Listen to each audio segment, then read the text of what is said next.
वो तारीख थी 5 अप्रैल 2001 और लोकेशन थी गाजियाबाद और अप्रैल का महीना मतलब गर्मियों का मौसम। उन दिनों बिजली बहुत जाती थी, इसलिए ज़्यादातर लोग रात में अपने घर के छत पर सोते थे। इनमें से एक आदमी थे अनिल गोपाल, जो 5 अप्रैल की रात को अपने घर की छत पर सो रहे थे। ठंडी हवा चल रही थी, जिस वजह से वो गहरी नींद में थे। रात के 2 बजे अचानक से इनकी नींद खुलती है और ये देखते इन पर अटैक हो रहा है। इनके हाथ और पैर पर काफ़ी बड़े खरोंचे आए।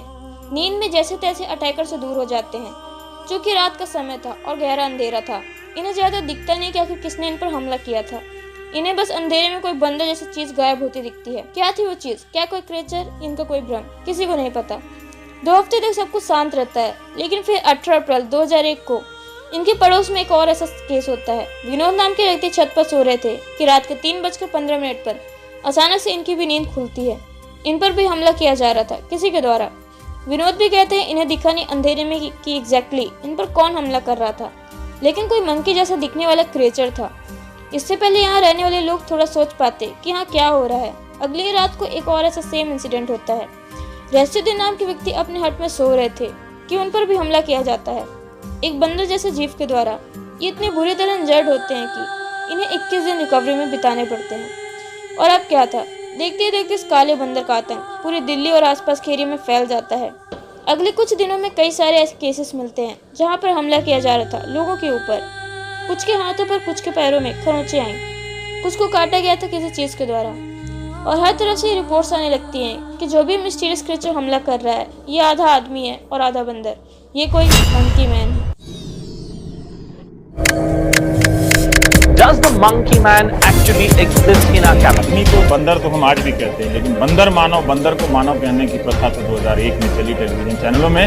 मंकी 8-2 इंच का।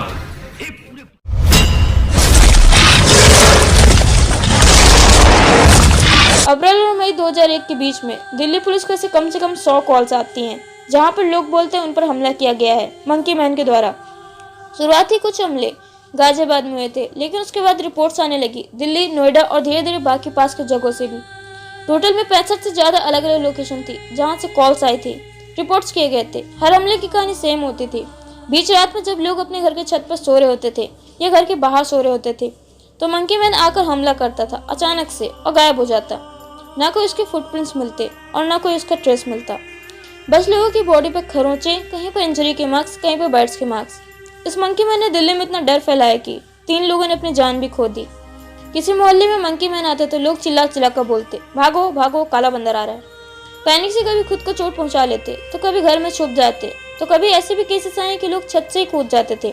दर्जनों लोगों की हड्डियां फ्रैक्चर हुई। एक इंसान की तरह से मौत भी हो गई। एक प्रेग्नेंट औरत की भी मौत हो गई जब वो मंकी मैन के डर में आकर प्रेग्नेंट औरत सीढ़ियों से स्लिप हो गई। उस औरत ने सिर्फ एक परछाई देखी और उसे लगा कि मंकी मैन आ रहा है। इतनी रिपोर्ट्स के बाद भी किसी ने उसे करीब से नहीं देखा था। ज्यादातर लोग कहते हैं कि हम पर हमला हुआ, पर हमने उसकी छोटी सी झलक देखी। तो अलग अलग लोगों के मुताबिक मंकी मैन के लुक की अलग अलग डिस्क्रिप्शन थी। सबसे पहले डिस्क्रिप्शन में मंकी मैन आदमी की तरह ज्यादा था और एक मंकी की तरह कम था। अजय नाम के एक व्यक्ति थे जो one of the first victim थे इस मंकी मैन के अटैक के। उनके अकॉर्डिंग मंकी मैन का जो कम्प्लेशन था वो काफी फेयर था, काफी साफ स्किन था, ब्लू आइज थी, काफी बड़ी नाक थी और ये कहते हैं कि वो नेपाली ओरिजिन का था। दिखने में उसका गोरा रंग था और जैसे नेपाली होते हैं, चाइनीज नेपाली, वैसा चेहरा था उसका। मोटी मोटी नाक थी उसकी, आंखें भी काफी बड़ी थी, नीली आंखें थी उसकी। लेकिन बात के जो विक्टिम थे उनके अकॉर्डिंग वो बंदर जैसा ज्यादा था। कुछ कहते हैं कि मंकी मैन काफी हट्टा कट्टा था और 8 फुट लंबा था, और कुछ कहते हैं कि केवल 4 फुट लंबा था। कुछ के हिसाब से तो ये सिर्फ बिल्ली जैसा छोटा था। लेकिन एक डिस्क्रिप्शन जो शायद सबसे ज्यादा पॉपुलर हुई थी वो थी कि मंकी मैन एक हेलमेट पहना रहता था। एक टी शर्ट थी जिसमें 3 बटन था। पहला बटन उसे बंदर बना देता था, दूसरा उसे सुपर स्ट्रेंथ देता था और तीसरा उसे गायब भी कर देता था। इस मंकी मैन के एक्समैन जैसे बहुत बड़े बड़े मेटालिक नाखून थे, बिल्कुल शार्प, जिससे लोगों को ये खरोचता था। बताया जा रहा था कि उसकी आंखें लाल कलर की थी और ये बहुत ऊंचा जंप कर सकता था। 20-20 फीट एक छत से दूसरे छत तक जंप कर सकता था। पॉसिबिलिटी रीजन जो उस समय बहुत चर्चित था वो था मंकी मैन पैरों में स्प्रिंग पहनता था। कुछ डिस्क्रिप्शन ये भी कहते हैं कि उसके हाथों में इलेक्ट्रिक करंट दौड़ता है, लेकिन ये हेलमेट और नाखून वाली डिस्क्रिप्शन सबसे ज्यादा पॉपुलर हुई। बस बात इतनी थी कि हर एक इंसिडेंट के साथ साथ ये मंकी मैन की डिस्क्रिप्शन और ज्यादा सुपर नेचुरल बनती चली जाती। शुरुआत में एक आदमी से लेकर बंदर बन गया और फिर सुपर नेचुरल ह्यूमन बन गया। अब इतनी सारी डिस्क्रिप्शन इस मंकी मैन को पॉपुलर हुई कि लोगों को लगने लगा ये कोई बहरूपिया है। जो अपना फेस बदल सकता है, जानबूझकर ही अपना हुलिया बदलता है ताकि लोगों को ये मिसलीड कर सके। 14 मई 2001 को सबसे पहले रिपोर्ट लोकल न्यूज़पेपर में आई मंकी मैन को लेकर, और उसके बाद मंकी मैन के जो केसेस थे वो बिना लिमिट के बढ़ते गए। मेन स्ट्रीम न्यूज़पेपर वालों ने, मेन स्ट्रीम न्यूज़ चैनल वालों ने इसके बारे में रिपोर्ट करना शुरू कर दिया। अगले 2 हफ्ते तक बड़े बड़े न्यूज़ चैनल का ही सबसे बड़ा कवर किया जाने वाला टॉपिक बन गया। उस समय के सबसे पॉपुलर जो न्यूज़ चैनल थे वो थे स्टार न्यूज़ और आज तक। मीडिया के चलते ये कहानी और लोगों तक पहुंची, लोगों में डर बढ़ता चला गया। कुछ न्यूज़ चैनल वालों ने अपनी टीम बनानी शुरू कर दी, रिपोर्टर्स और कैमरामैन वालों की। जगह जगह उन्हें तैनात कर दिया मंकी मैन के हॉटस्पॉट एरिया पर। इन टीम्स को कहा जाता था कि ये रात भर बाहर रहे और कैमरे को ऑन रखे और देखते रहें कि कहीं कोई मंकी मैन का हमला तो नहीं हो रहा, ताकि उसे कैप्चर कर सके, उसे फोटो पर लिया जा सके, उसकी वीडियो ली जा सके। अनफॉर्चुनेटली कैमरे में कुछ भी कैप्चर नहीं हुआ, पर लोगों का डर अब पैरानोवा में बदल चुका था। लोगों ने बाहर सोना छोड़ दिया था। लोग इतने डर चुके थे कि रात में कुछ भी आवाज़ सुनते देखते तो सीधा पुलिस को फ़ोन मिला देते थे। कुछ लोगों के ग्रुप्स फॉर्म होने लगे थे कि हम रात भर यहाँ पर लाठे लेके घूमते रहेंगे, हथियार लेके घूमते रहेंगे कि कहीं कोई मंकी मैन दिखा तो उसे पीट देंगे। इन ग्रुप्स में पैरानोया इतना ज़्यादा बढ़ चुका था कि कहीं कोई भी बेगुनाह आदमी को मारने लगते। एक ऐसे इंसिडेंट में 150 लोगों के ग्रुप्स ने एक इंसान पर हमला किया, ये सस्पेक्ट करते हुए कि वो मंकी मैन था। बाद में पता चला कि वो बेगुनाह था।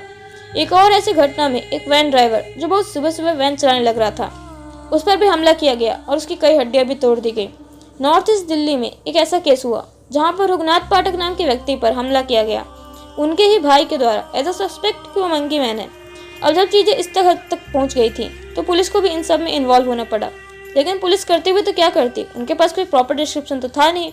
लेकिन दिल्ली पुलिस ने सबसे पहले डिसाइड किया कि वो विक्टिम से बात करेंगे और मंकी मैन का स्केच बनवाने की कोशिश करेंगे। तो दिल्ली पुलिस ने 2 स्केचेस बनवाए, पब्लिक के सामने रख दिया। इनमें से एक स्केच में एक ऐसा दिखता था और दूसरे में ऐसा। एक स्केच में आदमी का मुंह चौड़ा, नाक बड़ी, और दूसरे स्केच में मुंह नैरो था, मूछें भी थी और एक सनग्लासेस भी पहने हुए था। दिल्ली पुलिस के मुताबिक मंकी मैन आदमी ज़्यादा था और मंकी कम, और अनफॉर्चुनेटली इतने क्लियर कट स्केच भी नहीं बन पाए। मंकी मैन के टॉपिक जैसे जैसे बढ़ते गए, दिल्ली पुलिस ने 3000 पुलिस को डिप्लॉय किया रात में मंकी मैन के हॉटस्पॉट पर। एडिशनली इन्होंने ये भी इंश्योर किया कि जहाँ जहाँ ये हॉटस्पॉट है वहाँ बिजली न जाए। लेकिन इसके बाद भी हमलों के रिपोर्ट्स कम नहीं हुए थे।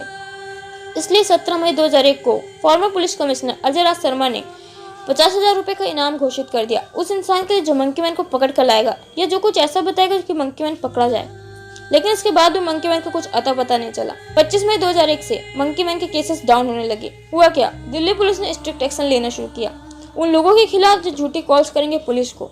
उन्होंने पब्लिकली अनाउंस किया कि जो भी झूठी खबर या र्यूमर फैलाएगा पुलिस को मिसलीड करने की कोशिश करेगा इस मंकी मैन को लेकर। और पता चले कि 379 कॉल्स जो पुलिस ने मंकी मैन रिलेटेड रिसीव करी, उसमें से 303 कॉल्स फेक थी। कुछ लोगों को अरेस्ट किया भी गया र्यूमर फैलाने के लिए। नॉर्थ ईस्ट दिल्ली से 2 लोग अरेस्ट हुए और एक नॉर्थ दिल्ली के डॉक्टर थे जिन्होंने अपने सर्जिकल ग्लव्स को लिया, उसे इन्फ्लेक्ट किया, ब्राउन पेंट करके उसे अपनी बालकनी से नीचे फेंक दिया और अपने पड़ोसी को कहा ये तो मंकी मैन का हाथ है। इनके अरेस्ट के बाद लोग अब डर में आ गए थे कि अब हम यहाँ पर फर्जी चीज़ें बोलेंगे तो पुलिस हमें अरेस्ट कर लेगी। 2-3 हफ्ते बाद मीडिया ने भी इस स्टोरी से इंटरेस्ट हटा लिया, हमेशा ही होता है। और अब ये मंकी मैन के केसेस शून्य हो गए थे। अब सबसे बड़ा सवाल आता है कि क्या थी मंकी मैन की मिस्ट्री, कौन था ये काला बंदर जिसने दिल्ली की नींद उड़ा रखी थी। बहुत हुई कहानी, अब पता करते हैं असली सच्चाई। दरअसल ऐसा कोई क्रिएचर कभी आया ही नहीं था, बल्कि एक साइकोलॉजिकल फिनोमिना है जिसे कहा जाता है मास हिस्टेरिया। अगर आप जून 2001 में दिल्ली की डरी हुई जनता से पूछते हैं कि मंकी मैन को क्या हुआ, कहाँ गया, तो कुछ लोग जवाब देते हैं अपनी कहानी बनाकर। कुछ भयंकर थ्योरियाँ निकली थी इसको लेकर। कुछ कहते हैं कि अमेरिका, चाइना और पाकिस्तान का हाथ था इसमें। कुछ का मानना था कि मंकी मैन जंगल में जाकर गायब हो गया और कुछ का मानना था कि मंकी मैन एक एलियन था जो बाहर से आया था और अब वापस चला गया। फिर ऐसे केसेस मुंबई, असम में भी आए थे, लेकिन साइकोलॉजी के मुताबिक इन केसेस को मास हिस्टेरिया कहते हैं या फिर मास साइकोजेनिक इलनेस। ये एक ऐसा फिनोमेना है जिसमें लोगों का समूह कुछ अनयूजुअल इरिटेशनल बिहेवियर करते हैं या कुछ इलॉजिकल बातों को मानने लग जाते हैं। ये लोगों में बहुत तेजी से फैलता है, ना कोविड जैसा नहीं, बल्कि मास हिस्टेरिया उन कम्युनिटी में ज़्यादा फैलता है जो कम्युनिटी बहुत साथ साथ होती है, जैसे मोहल्ले या जॉइंट फैमिली में रहने वाले लोग। ये ट्रिगर हो सकता है स्ट्रेस, एंजाइटी, एनवायरमेंट फैक्टर या साइकोलॉजिकल फैक्टर। डॉक्टर कहते हैं मास हिस्टेरिया को ट्रिगर होने के लिए कोई साउंड, स्मेल या ऐसे कुछ होना चाहिए। मंकी मैन के केस में एक परछाई थी। लोग कोई भी साउंड सुनते परछाई दिखते जो है डर जाते, और डर वायरस की तरह था। और मेन बात ये सब ज़्यादातर हाई पॉपुलेशन एरिया में हुआ करता था। मीन्स एक कोई डर हुआ या भ्रम हुआ तो दूसरा उसको सुन के इमेजिन कर लेता था। खैर इस पे बहुत से और डिटेल्स है, बट वीडियो बहुत बड़ी बन चुकी है तो इसे यहीं खत्म करते हैं। आई होप ये वीडियो आपको पसंद आई होगी। वीडियो पसंद आई तो लाइक करना, चैनल को सब्सक्राइब करना। मिलते हैं नेक्स्ट वीडियो में। Thank you so much for watching.